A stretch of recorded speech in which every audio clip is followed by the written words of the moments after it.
everyone, it's Teacher Rosie 2.0, and I'm here to share the first chapter of the book Mindset with you. Today, I will slow read a simple version of Chapter 1. This is perfect for shadowing and learning in chunks. So feel free to repeat after me, pause the video anytime, and enjoy the story of how mindsets shape our lives. Let's begin. Chapter 1. The Mindsets. When the writer of this book was a young researcher, she was very curious about how people react to difficult situations. She especially wanted to understand how children deal with challenges.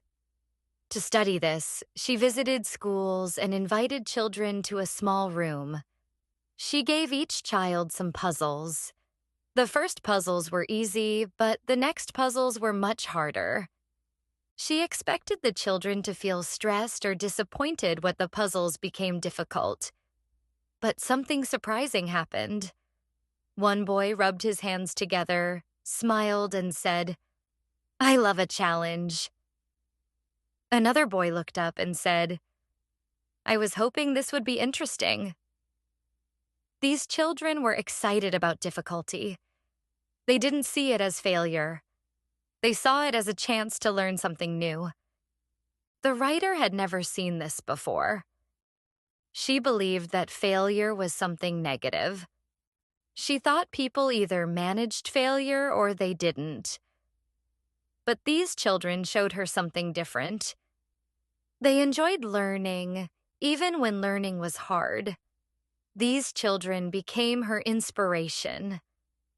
They helped her discover two kinds of mindsets: the fixed mindset and the growth mindset.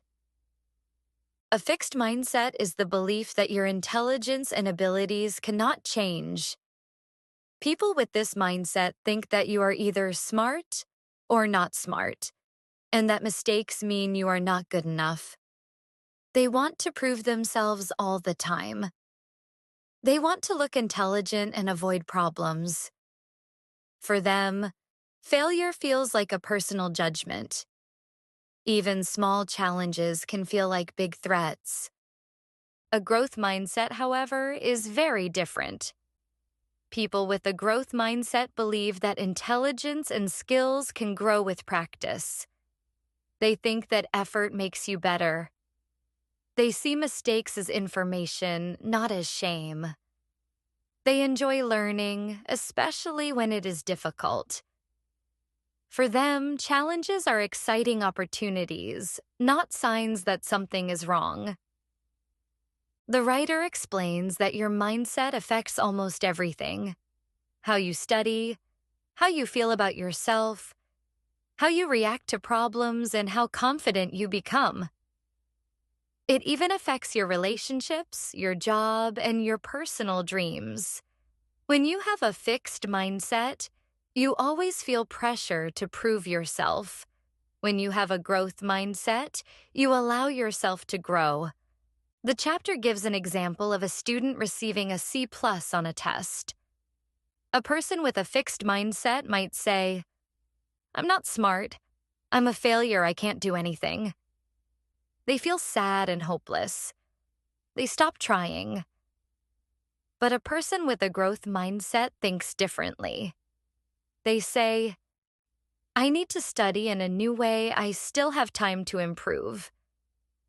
They try again because they know they can learn. This difference between the two mindsets shows how strongly our beliefs shape our lives. With a fixed mindset, challenges feel dangerous. With a growth mindset, challenges feel useful. The chapter also explains that many people learn the fixed mindset when they are children. Maybe their teachers judged them too quickly. Maybe their parents praised them for being smart instead of praising their effort. These experiences teach them to fear mistakes. But the good news is that mindsets can change. You can learn to move from a fixed mindset to a growth mindset. When you believe you can improve, you become stronger, more confident, and more open to trying new things. You start enjoying the process of learning instead of focusing only on the result. Toward the end of the chapter, the writer asks some simple questions. When do you feel smart? When you do something perfectly and easily?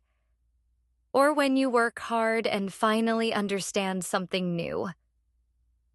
Your answer shows which mindset you have. If you feel smart only when you are perfect, you may have a fixed mindset.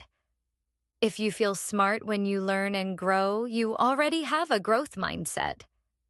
The chapter finishes with the message that your mindset is only a belief. It is not permanent.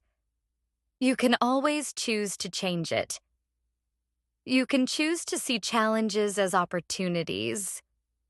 You can choose to believe in effort. You can choose to grow. Here are a few important points I want to highlight for you. First, this chapter teaches us that learning is a long journey, not a race. You don't need to be perfect. You just need to keep growing. Second, mistakes are not the enemy. They are actually the best teachers. Every mistake shows you the next step. And finally, the mindset you choose affects your confidence, your motivation, and your future.